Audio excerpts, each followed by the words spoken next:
Explain करने जा रही हूँ हॉरर मिस्ट्री मूवी को, जहाँ एक लड़का अपनी हॉरर स्टोरी टैलेंट के कारण एक बिच के निशाने पर आ जाता है। तो ये मूवी स्टार्ट करने से पहले प्लीज़ मेरे चैनल को सब्सक्राइब करें और मुझे सपोर्ट दें।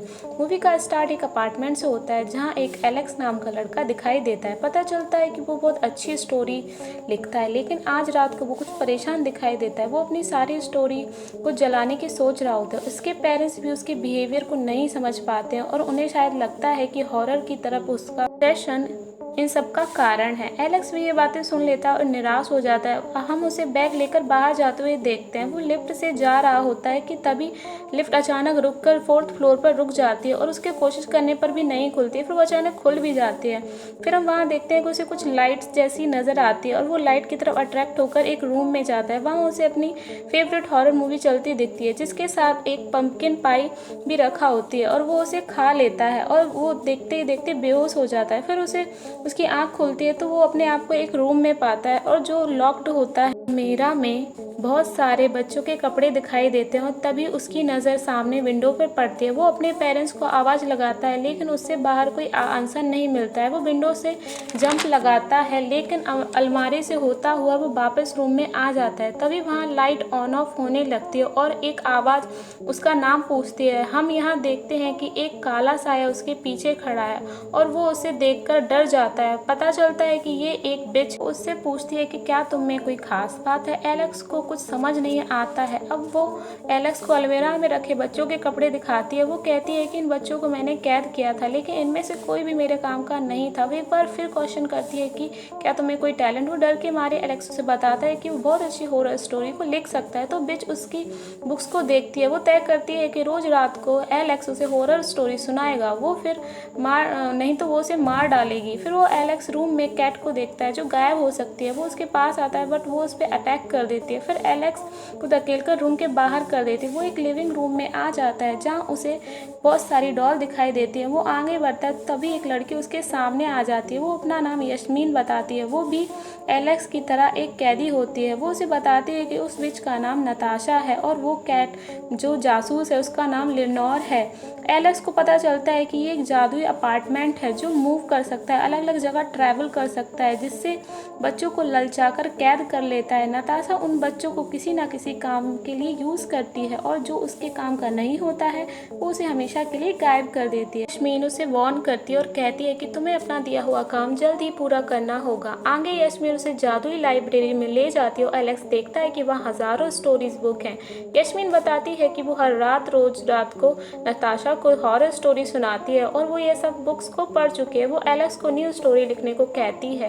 तब उसके माइंड में कोई नया आइडिया नहीं आता है। वो नाइटमेयर से ही उसे स्टोरी सुनाने का तय करता है। यस्मीन कहती है कि ये सब काफ़ी नहीं हो, क्योंकि अब तुम हमेशा के लिए यहाँ फंस चुके हो और अगर वो जिंदा रहना चाहते हो तो तुम्हें स्टोरी लिखनी होगी। लेकिन एलेक्स का तो कुछ और ही प्लान होता है। रात को बिच कहीं से बाहर आती है और एलेक्स देखता है कि दरवाज़ा खुला हुआ है। वो भागकर उससे पार जाने की कोशिश करता है, लेकिन तभी दीवार आने के कारण वह गिर जाता है और बिच को पता चल जाता है कि वो यहाँ से भागना चाहता है। वो उसे वार्न करती है और रात को एलेक्स अपनी पहली स्टोरी सुनाने के लिए रेडी होता है। नताशा खुद पर ब्लू कलर का परफ्यूम लगाती है और तभी ज़मीन जोर से हिलने लगती है। नताशा जल्दी स्टोरी सुनाने को कहती है।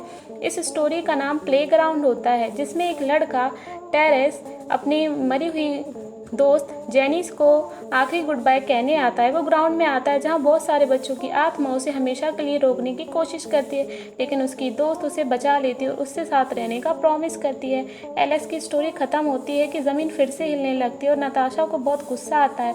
वो एलेक्स को स्टोरी का हैप्पी एंडिंग चेंज करने को कहती है और एलेक्स जैसे तैसे स्टोरी को तोड़ मरोड़ कर लड़के को प्लेग्राउंड में ले आता है और तभी ज़मीन हिलना बंद कर देती है और नताशा उसे वार्न करती है कि वो कोई हैप्पी एंडिंग नहीं सुनना चाहती। वो उसकी नाइटमेयर देखने लगती है और वो कहती है कि ये सब काफ़ी नहीं होगा, तुम्हें कुछ नया लिखना होगा। एलेक्स लाइब्रेरी में बैठकर बहुत सोचता है, लेकिन उसके दिमाग में कोई नया आइडिया नहीं आता है। वो वहाँ रखी बुक देखने लगता है। वहाँ बुक में उसे एक हिडन मैसेज मिलता है, तो पता चलता है कि ये किसी लड़की ने यूनिकॉर्न देकर उस अपार्टमेंट में कैद किया था। वो यस्मीन से इस बारे में पूछता है तो वो उसे बताती है कि वो अपनी दादी माँ की एक डिश देखकर यहाँ आई थी। एलेक्स को लगता है कि शायद यूनिकॉर्न गर्ल यहाँ छोड़े गए गए मैसेज से वो यहाँ से निकलने का तरीका हो सकता है, और वो बाकी बुक में मैसेज को चेक करने लगता है। साथ साथ वो कई स्टोरी की हैप्पी एंडिंग को चेंज करके उस नताशा को रोज़ रात को स्टोरी सुनाता है। लेकिन नताशा कहती है कि वो उसे ज़्यादा पसंद नहीं आती। नताशा कहती है कि एक सच्ची स्टोरी वही है जो सच की तरफ इशारा करे। फिर लाइब्रेरी से यूनिकॉर्न गर्ल का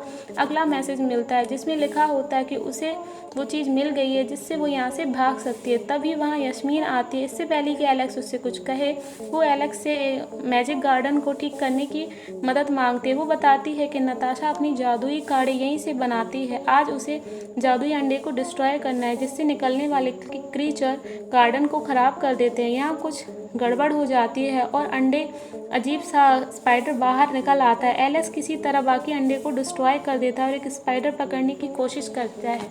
एक जगह यस्मीन स्पाइडर से मरते मरते बचती है, उसे फेंक कर चली जाती है। यहाँ लेनोर स्पाइडर को पकड़ने के चक्कर में जाल में फंस जाती है और एलेक्स टाइम पर उसे आकर बचा लेता है। और गार्डन में हुई तबाही के कारण नताशा यस्मीन को टॉर्चर करती है, लेकिन एलेक्स उसे ये कहकर बचा लेता है कि सारी गलती उसकी थी। नताशा उसे वार्न करके छोड़ देखते हैं, जिसके लिए यस्मीन एक दवा बनाकर लाती है जो वो जड़ी बूटियों से बनी होती है। वो लेनोर को भी दवा लगा देता है। यहाँ हम देखते हैं कि लेनोर अब उन दोनों से कंफर्टेबल हो जाती है और शायद वो उन्हें पसंद भी करने लगती है। आगे एलेक्स उसे बताता है कि उसकी स्टोरी अब ख़त्म हो गई, अब वो यहाँ से भागना चाहता है। यस्मीन उसे बताती है कि यहाँ से भागने के सिर्फ 2 ही रास्ते हैं, एक जिससे वो आया था और एक दूसरा जिससे नताशा बाहर जाती है। उसमें उसकी एक चाबी है जो उसने छुपा कर रखी है। एलेक्स परेशान हो जाता है और कहता है कि शायद अब उसके मरने का टाइम आ गया।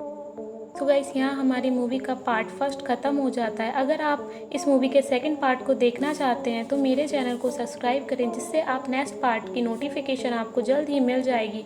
और अगर ये मूवी आपको अच्छी लगी है तो मेरे चैनल को सब्सक्राइब कीजिए। Thank you to watching.